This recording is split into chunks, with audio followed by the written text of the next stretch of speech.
Je vous propose d'en apprendre plus sur les extensions avec API Platform et Symfony. Dans un premier temps, je vais vous expliquer ce que c'est. Brièvement, API Platform nous fournit un système qui nous permet du coup d'implémenter les interfaces et d'étendre les requêtes sur les éléments et les collections de notre API. Ça va nous permettre d'effectuer des traitements, comme par exemple, dans notre cas, on va récupérer uniquement les articles qui appartiennent à l'utilisateur actuellement connecté, cela du coup de façon automatique grâce aux extensions. Ce que je vous propose du coup, c'est d'aller sur GitHub, dans la description, et sur le repository API Platform, Symfony API Platform, de vous mettre sur la branche extension, et du coup de pouvoir commencer eh bien avec l'application de base pour pouvoir suivre le tuto. Alors, vous arrivez du coup sur une application qui comporte plusieurs choses. Elle comporte donc un dossier qui va nous intéresser, le dossier Entity, un contrôleur Security Controller qui va nous permettre de nous connecter avec des utilisateurs qui sont créés via les data fixtures, ici. Donc pour commencer, n'oubliez pas de créer la base de données avec Symfony Console D2.D2.C. Ensuite, Doctrine Migrations Migrate pour exécuter la migration de création de base de données. Et enfin, Symfony Console Doctrine Fixtures Load pour charger eh bien, nos deux utilisateurs ainsi que 10 articles dans la base de données. Une fois que ça c'est fait, lorsque vous lancez votre site web, vous vous retrouvez sur la page d'accueil de l'API avec ici plusieurs routes qui nous permettent de récupérer les articles. Si je veux lancer une requête pour récupérer les articles ici, d'ailleurs ça, hop, my bad. Si je lance la requête, je vais récupérer eh bien, la liste de tous les articles qu'il y a sur le site. Voilà, mes 10 articles, jusqu'à 10 ici. Article. L'objectif du coup, ça va être de créer une extension qui va nous permettre de récupérer uniquement les articles qui ont été créés par eh bien, l'utilisateur actuellement connecté.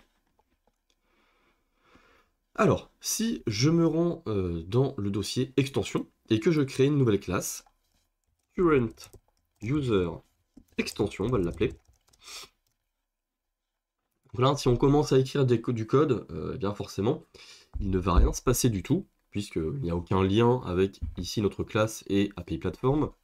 Pour effectuer ce lien, il faut en fait implémenter notre classe de une, voire deux interfaces. On a l'interface Query Collection Extension Interface qui nous permet d'effectuer une extension du coup de la requête sur les requêtes de type collection, c'est-à-dire get collection. On va pouvoir effectuer plusieurs vérifications pour effectuer notre extension. On remarque qu'on a beaucoup de paramètres quand même dans cette méthode, et du coup la possibilité de récupérer quelques informations sur la requête.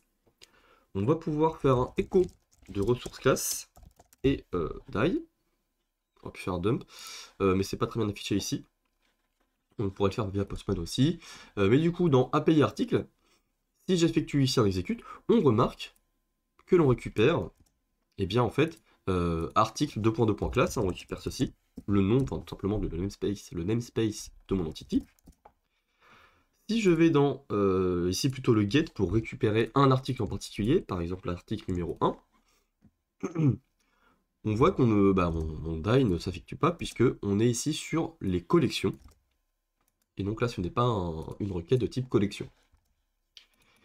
Ok, alors, pardon. Si je veux appliquer cette condition aussi, enfin, cette ligne de code à mes items, il faut implémenter une deuxième interface qui s'appelle Query Item Extension Interface. Voilà. Donc ça va en fait du coup nous permettre d'implémenter une deuxième méthode qui s'appelle apply to item. Et donc cette fois-ci, si je retourne dans mon get de mon item article 1, on obtient bien l'entity aussi. Voilà. Alors, donc l'avantage de cette classe, c'est qu'elle agit un peu comme un service. On va pouvoir utiliser l'injection de dépendance et donc on va créer un constructeur. Dans mon constructeur, je vais vouloir récupérer la classe security qui va me permettre de récupérer l'utilisateur actuellement connecté.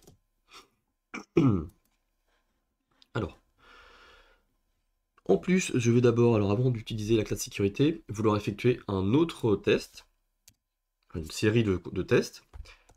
On va du coup appliquer en fait cette...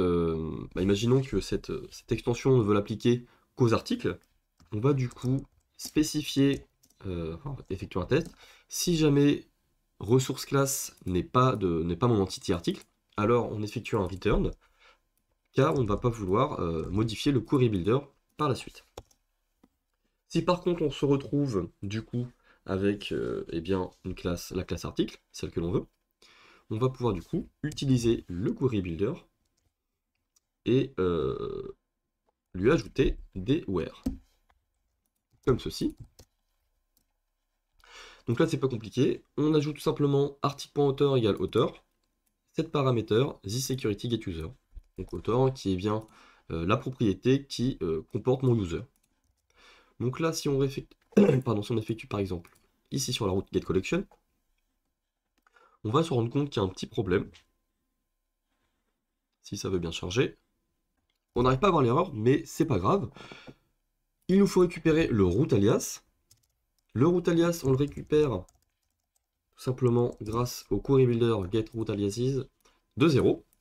Et en fait, ce qu'il va falloir faire, c'est plutôt utiliser un printf de du coup, tac, %s.author égale 2.author et on applique en paramètre le root alias, comme ceci.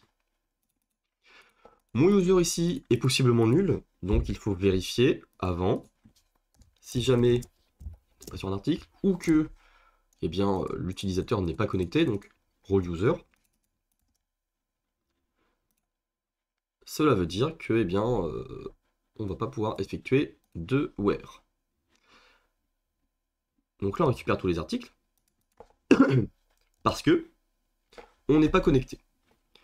Pour me connecter, du coup, j'ai créé une petite fonction /login/first user. Hop, on est connecté en tant que first user.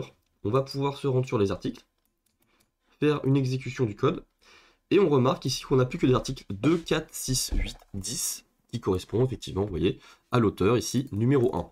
Donc c'est exactement ce que l'on veut. Si je me rends sur les articles, ici, que je veux le numéro 2, ok, cool. On a bien l'article numéro 2. On va pouvoir en fait créer une fonction qui est commune à nos deux méthodes ici, apply2collection et apply2item. Private fonction add where. On va prendre du coup en paramètre le query builder. Tac. Et si je ne m'abuse, la ressource class. Parce que sinon, hop, mince.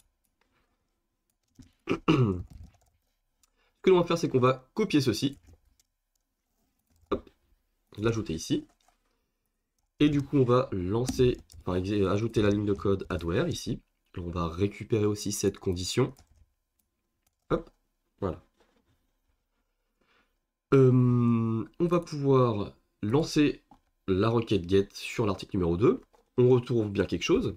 Maintenant, si je veux récupérer l'article numéro 1, on va me dire qu'il n'existe pas car on rajoute un where auteur égale eh bien, l'auteur courant. Et vu que l'article ne l'appartient pas, en fait, il ne va pas pouvoir du coup l'afficher. Tout simplement. Une chose que l'on pourrait faire aussi, donc si on se rend dans l'entité article, que l'on modifie les opérations, comme on a vu dans la précédente vidéo. Donc imaginons qu'on veuille juste les opérations get et les opérations getCollection. On va pouvoir leur donner un petit nom. Donc, par exemple, get article with current user. Et sinon, hop, on met un get. Alors, après, on va juste faire comme ça parce que sinon il faudrait définir un URI template, etc. Mais juste pour vous montrer, donc là si j'actualise ma page, là c'est la get. Bon, on va mettre plutôt ça sur le get collection. Voilà, get article. Tac. Si je me rends dans Current User Extension, que je vais dans Apply to Collection, on va pouvoir faire un affichage de opération getName. Et donc, grâce à ça, si vous avez plusieurs opérations de type get ou getCollection, vous pourrez filtrer en fonction, vous voyez, du nom de l'opération. Voilà, ici on n'aurait plus qu'à rajouter dans notre if, eh bien, une condition sur le nom de l'opération pour filtrer davantage, du coup, selon les besoins. Voilà, c'est tout pour moi sur les extensions avec API Platform et Symfony. Donc on aura vu comment implémenter les interfaces Query Collection extension interface et Query Item extension interface dans le but de filtrer, en fait, d'ajouter des conditions sur le Query Builder, du coup, d'API Platform. Si vous avez apprécié la vidéo, n'hésitez pas à laisser un pouce bleu et on se retrouve très bientôt pour une nouvelle vidéo. Allez, salut tout le monde!